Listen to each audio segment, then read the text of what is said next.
All right, ladies, we're going to kick off another episode. And I thought the topic today, let's talk about what people think entrepreneurship is versus reality. Okay. Hit it. Don't ask me. I'll wait a bit before I go. I think you're the queen of that. Yes. I see your reels and you're like, we found this person a house that they haven't been able to find for 6 years, but I found it, a little unicorn house, and it's great. And then we've got this buyer, and then I sold this deal and that deal. And I'm like, oh my gosh, I want to do that. That sounds fun. And then you're like, I drove 400 miles today. I'm so tired. I just want to go home. And I'm like, but that's not what I see. What I see is, just the highlight yes. reel.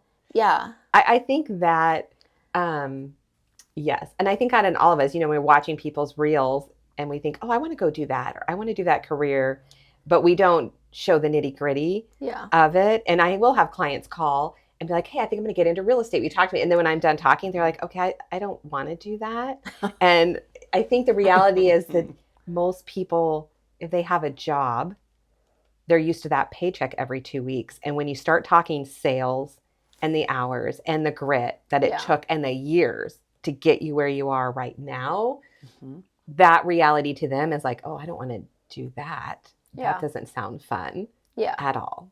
Well, I think when you do what you love and you're good at it, and that is the stuff that gets you through all the other stuff that people don't see. Yeah. I think when you are doing what you're doing and you kind of like it and you think it's a good opportunity, it shows itself, because then those stressors show themselves. Yeah. So like with you, with real estate, like you love it. You love the challenge. You love everything about it. It is not just something you do on the side. It's your career. It's your passion. So you show that. But the underlying part, I think, well, I know the underlying part of being an entrepreneur and owning your own business is a roller coaster ride beyond belief. And I agree, when people are used to getting a paycheck every 2 weeks, that's a really hard transition. Yeah. It's really tough to be. I don't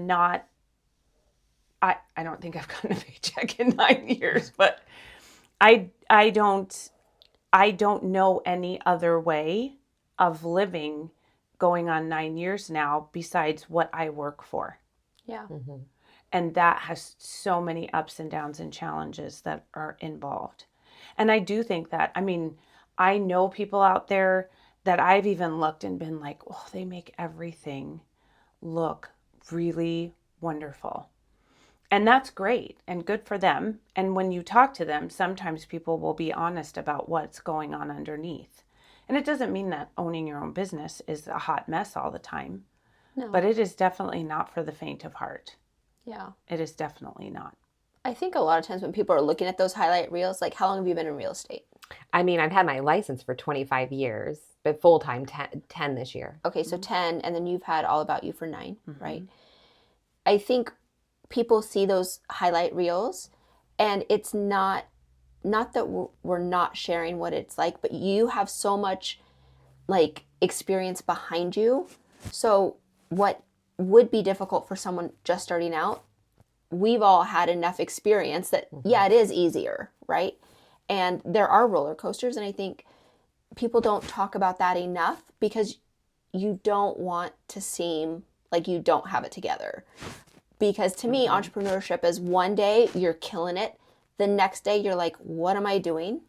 Next day you're like, no, I got this, right? It's this constant up and down. Even with you sold a business and people would look and think, that's wonderful. But they didn't realize selling a business and going through everything you went through, honestly, it was, I think, the most stressed I've seen you, even through the growth of the business that you went through. That was not, that was stressful. Yeah. I think there's so many different things that people just do not they're like, oh, you sold a business, it's easy. No, that's do you know what it is to go through that process, then unwind everything, then all of it together. And then honestly, what I didn't think about was I have to start over in something, right? And I have a lot of experience. I know the marketing aspect. Is it easier for me than if it were my first business? Absolutely. but still you're starting from ground zero again. And some days that I'm like, why in the world did I give up a system that was working, a team that was phenomenal, clients that were just dream clients? Why did I give all that up? Right? And then the time had come, right? Yeah, the chapter, time. like that chapter of the book was done and I knew it. But in those moments of hard, I'm like, I really could stand knowing X amount in recurring revenues coming in this month, right? Or doing that all over again. I do think that if people are wanting, especially younger people or anybody, because people, I mean, we've reinvented ourselves. We're reinventing ourselves with different things. I mean, Sandy and I bought Seniors Helping Seniors. We're going on a year and a half. So, I mean, and I'm 56 going on 57. But I just think that if anybody is wanting to start their own business and that is going to be their income, I think it's so important to talk to other business owners in all different arenas, not just the one that you're in, but in all different arenas, and just get an understanding of business in general. You can have a business plan, you can have the financing, you can have all the structural parts and pieces, but there's so much more to it. Yeah. And I think entrepreneurship, like true entrepreneurship, is like you evolved adding another business. You know, Terry and I add our own type of like, are we doing properties or what are we doing next in the phase of real estate? You know, you sold and you're launching. I mean, true entrepreneurship, they don't keep one business their whole life. Like an entrepreneur changes and gravitates and grows as they age and where they want to be in life. And I think for people that are thinking about getting into entrepreneurship, has to think long term. Like, what is your future? What is your multiple revenue streams? Because in life, you have to have multiple if you're an entrepreneur, because the market, the world, everything goes different. And that part to me that's a reality for people. Like if you get stressed thinking of one business, you entrepreneurship may not be for you because you do ride. What does it look like? Is it you by yourself? Are you going to have any employees? Are you going to have 1099s? Like, what does that look like outside of just running the business? Like then it is being a leader and, you know, mentor, and the business structure, and how are you training? Like you add all of that on top of it, and that changes dramatically from when you start a business. Like all that needs to be taken into account, because I didn't expect to grow the way that I did. Like I did not plan it. No. And I think, honestly, there's a difference between being a business owner and being an entrepreneur. Those feel like two completely different things. I agree. Right? Like business ownership, I think it is a lot about the systems, and it might be one business. Then you've got, you know, you own a franchise and you've got whatever, right? But entrepreneurship is, to me, I feel like entrepreneurs are born because I think our brains just work differently, right? We see a problem, and to me, that's exciting to me. I'm like, oh, something to solve, right? And I'm like, we could do this, and we could do this, and we could do this, and we could do that. And then I'm talking to someone who's not, and they're like, oh, it's a problem. Yeah. Somebody fix it. And I'm like, what do you mean? You're that somebody, like, and you can do this and that, you know. You have to live in, like, my opinion, you have to live in the gray. Like as a business owner and an entrepreneur, you understand the black and the white, but to truly live in that space without going batshit crazy, like you have to live in the gray. And the gray is where you dream. The gray is where you create. The gray is all the things that allow you to grow and figure out those. I mean, you're the queen of the pivot. I've seen you through all the years of ups and downs and pivoting, and okay, this is happening now. Well, those are thinkers that have to think in the gray. The black and white thinkers that's a different kind of entrepreneur. It's a different kind of business owner. I think in my mind, the only reason to ever have black and white moments is when you're talking about integrity. Yes. Or more like your moral compass is, to me, is black and white. Yeah. Right. Anything outside of that is gray. Yeah. Because I could think one thing and then, you know, I get a new perspective and I switch and I, you know. Yeah. But yeah, most of the times when people don't succeed in business, it is because they have that black and white thinking. Okay, well, I had the perfect business plan. I have this, I have that, I Yes. have this. You have all of the things, right? All the boxes are checked of the things that you think you need to launch only part of it. successfully, right? But you don't account for that gray, which I'd say 95% of it is that gray area that you're trying to figure out. And people get lost and overwhelmed very quickly when they don't have an idea that everything is gray. Yeah. And emotional strength too, because you bringing up the morals and values things is a really important part, because I know, like in our industry, there is a lot, well, I think in every industry, there's shenanigans that happen. And for us, it has been a rougher road because we have stuck by our best practices. We have stuck by what the morals and values of the company is and how we're going to move forward. And then we extended that to the second company. And sometimes that doesn't bode well for business, because it just, you lose out on certain kinds of business, which we're completely fine with, because I don't want that kind of business. Yeah. However, some people might not understand that. And, if you are not strong in your values and your convictions and how you're going to grow the business, you can get caught up in that, because you'll get scared about, we're not bringing in as much as I need to bring in. Yeah. And so that's like the fork in the road. Which way are you going to go? I think, and one on that, I've always been very, even we, have people on our team so strict about where our lines are, because that one paycheck could ruin your entire career, and then you have no business. Yeah. But I also feel like as you grow as as a business, you learn your line of what you will put up with. Like, it's not worth a paycheck for me for a client who doesn't have morals, or they're going to try to speak to me a certain way. Yeah. But, it took me a long time of some of those to say no to, because you're worried about a paycheck. But the moment the line, I'm like, nope, that's not going to work for me. And I want to sleep at night, and I want to make sure I did the right things. But that is tough in entrepreneurship when you don't have money coming in. Yeah. And then you're like, oh, I can handle that client. And Terry will tell me all the time, he's like, the moment I'll be like, I don't think I want this client. And then I'll take a client, and then it'll be a nightmare. Yep. And then I have to fire them. And he's like, you knew it from the beginning in your gut. Trust it. But I'm always like, no, I can help them. Yep. And then, but in entrepreneurship, learning those lines, and your people, having your people learn those lines. Yes. And you have to be adaptable. Yeah. You have to, just like with you, with the art of the pivot. And I mean, we've done that where we've talked with each other about those growth points. And you have to be flexible within that. You have to be prepared to be uncomfortable a lot. And I also, I'll just say me, you have to be prepared to lean in and learn constantly. Yeah. I think that's everybody. Constantly. Because you can't predict what happens in the world and people and lives. And so you have to be able to predict. And honestly, my pivot, a lot of times just because I'm a squirrel and I get bored. And then I'm like, I'm going to add this on. I'm going to add that on. And, I got to be reeled back in that, I don't need 5 different things going on. But I feel like I'm not challenging myself if I'm not pivoting. Like, if I'm doing the same thing every day and yes, it's working and, business is growing, but there's in my mind something else, then I will pivot and test it out, dip my toe. And then it's good or bad, or I don't like it. Yeah. Or I followed someone and I'm like, man, I want to be like them. And then I'll get to know them and I'll be like, I really do like the freedom I have. And I don't want to work that many hours, that I'm okay making this money because I don't want to give up that freedom. Yeah. But half my pivot is just because I get bored in my own brain.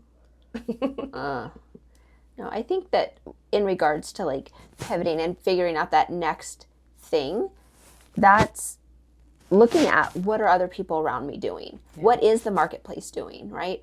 Like in your industry, they've got contractors. You said, no, I'm going to do things differently. We're going to have employees and here's why, right? Like there's reasons to do things differently, but you have to know kind of what all that entails.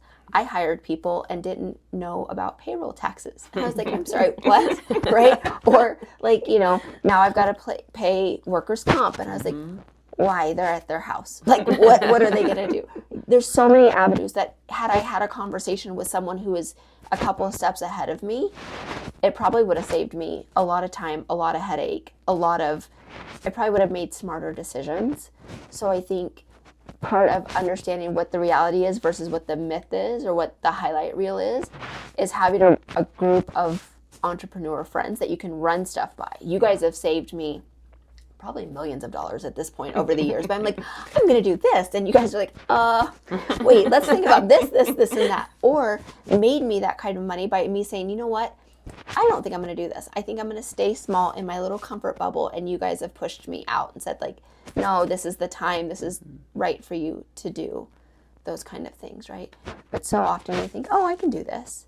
And then we get ourselves in the muck, right? Yeah. And another part too is you have to have a strong sense of who you are. Yeah. Because when you are out there and you are building, there are others that may not want you to succeed. And just having that sense of yourself, it's important as you go through to have that strong sense of yourself and to have that strong base of people that you trust, because you can get caught in that. You can get caught in the I really want everybody to like me, and you know, not everybody is your customer, not everybody's your friend, not everybody is all the things, and that's okay, because there's plenty out there for everybody. It is not, again, for the faint of heart. You have to have a good sense of yourself. And not everybody clapping for you wants to see you succeed. Yes. I think that is something that it took me a really long time to learn, because it's a hard truth that I don't think you want to believe. You want to believe that everyone that's in your corner and everyone that's clapping for you really does want the best for you. Mm-hmm. And when you realize that that's not always the case, right? And that actions speak louder than words. I'm always going to watch your actions versus you can say all the right things, but what your actions show. I agree. And I think the family support, I think if you don't have others that understand entrepreneurship, you know, I see so many online, you know, the wives upset because their husband's not supporting them in whatever business when it's entrepreneur and their husband's going to a job or something. I feel like that's a big piece that allows us to succeed is, you know, those highs and lows. Like when I'm in a low, you know, and I love that when you're talking about that, because I can picture that when it's always posted online, you're like, I'm doing good. No, I'm going to fail. Oh, no, I need a job. No, I'm okay. No, I'm this. No, I'm not. And, you know, sometimes that can all happen in one day. Yes. Yep. And I feel like when you have significant others that understand that world, when you're in the valley of like, oh no, I'm going to go get a regular job. And he's like, oh, I think you're fine. Like yesterday you did this. I think we're okay. But they live in our crazy, I'm going to call it, that makes a big difference too in succeeding versus the, you know, not having, like if you're wanting to launch a business, you have to make sure your significant other supports it or understands it. Or I feel like that adds a whole nother level. I just feel bad for the women when I read it online that don't have the support. Yeah. Because man, I live, real estate's wild. So you never know what's happening in a day. And Terry talks me off many ledges. Yeah. I had to prepare Jeff for the ups and downs because he would come home and I'm like, you know what? I'm going to get a job. And he's like, wait, what are we doing? And I'm like, no, this is just a moment. Like, let me say it. It's not really going to happen, but I need to say it. And he's like, okay, right? Or like, I'm like, this is amazing. We did this and that and this and this. And then like, something happens and 2 hours later, I'm like, this is horrible. And he's like, what is happening right now? Like, I thought we were happy because this just happened. I'm like, we were, and now this happened. And, so he's learned to ride that emotional roller coaster with me. But in the beginning, I think as someone who was a 9-to-5, Monday through Friday type worker, had no idea what was happening. He was like, I don't know. What are we you tell me how to react. And since he's left and, obviously in the business with me now and starting his own, it's a totally different now he gets it. Now he'll be like, I don't think we can do this. I think I'm going to go get a job. And then he's like, no, you know what I think? And I'm like, see, now you know, right? You're like, we're not crazy. Yes. Yeah. I sometimes will go and I'll have a horrible day. And then I'll be like on looking at jobs. I'm like, you know what? Maybe I just need a normal life. And then I'll look and I'll be like, I don't know if I could get up at 7 a.m. and be dressed somewhere. I and then get fired in 2.5 seconds. Someone told me I had to stay all day. No. Like, that wouldn't work for me either. And when would I get my nails done? And then I'm like, just get your butt up and go make some phone calls. Yeah, true. Although Jeff did say after we sold and we're trying to figure out what's next, he's like, Adrienne makes real estate look fun. I was like, oh no, no. Because she's good at it. Yes. And that's what I told him. I was like, yeah, because you're looking at the reels. I get the text messages and the phone calls. Yes. Right? And I can't deal with looky-loos. If I take you out to look at a house, I need you to decide today. Yeah. We're not looking for weeks. We don't need to years. see. No, that would stress me out. Like, I'm giving you my time. I need you to make, because I make decisions fast and I can't handle slow decision makers. So I would probably not succeed in real estate very long. You gotta love. It's lots of patience. And for sure not seniors. Yeah, seniors have to have even more patience. They do not listen. They do. You just have to talk to them differently. They just don't listen to their children. Mm-hmm. Yeah, and that's the thing. You have to love what you are going to do. Yeah. You have to be prepared for it to potentially not stay exactly the same. Like things change constantly, and with growth comes a lot more than many expect. And you have to know who you are. Yeah. You have to know who you are. And again, for me, Carrie Ann, the biggest thing is learning, continual learning, being humble, being able to say when you're wrong and learn from it. You know, it's been a rough few years for me with the businesses, you know, not just with a lot of learning and a lot of changing and a lot of growth and a lot of that. And, you know, last week I sat with myself and I was like, with everything that's gone on, when I meet with my team, they are such phenomenal humans, and I know they would kill for me and I would do the same for them. And those are the moments that I sit in and go, okay, we're even in spite of me and any mistakes I made, we are doing something right, because we've poured into people that have poured back into us and we love what we do. So sometimes it's not about the financial growth as much as what you're building, and you have to be able to lean into those times too, because all of that will come. You have to be able to look at everything that's being built around you, and it's not necessarily always the bottom line. Yeah. You've grown so much, and to watch you be uncomfortable is inspiring, honestly. Because it's all the time lately. That is good, but you're on all the time. If you're not growing, you're dying. Well, and yeah, I don't, you know. The best thing for us, my opinion, was that year that we all spent in that conference room where we all took a chance to grow. We were all in different places. We had all gone through some highs and lows with different things. But when we literally dug in and said, we're going to invest in ourselves and we're going to meet once a week and we're going to hold each other accountable and we're going to see where this goes, was life-changing for me in many ways. Yeah. Like, I learned so much from you guys. I learned a lot from myself because I had to hold myself accountable, which made me sit with myself a lot more than I wanted to. Yeah. But that was so leaning into what you said, is that, yes, if you're going to start any kind of business, looking at being an entrepreneur, you need to make sure you have a good support system around you of other people who have done it or help people that do it. Yeah.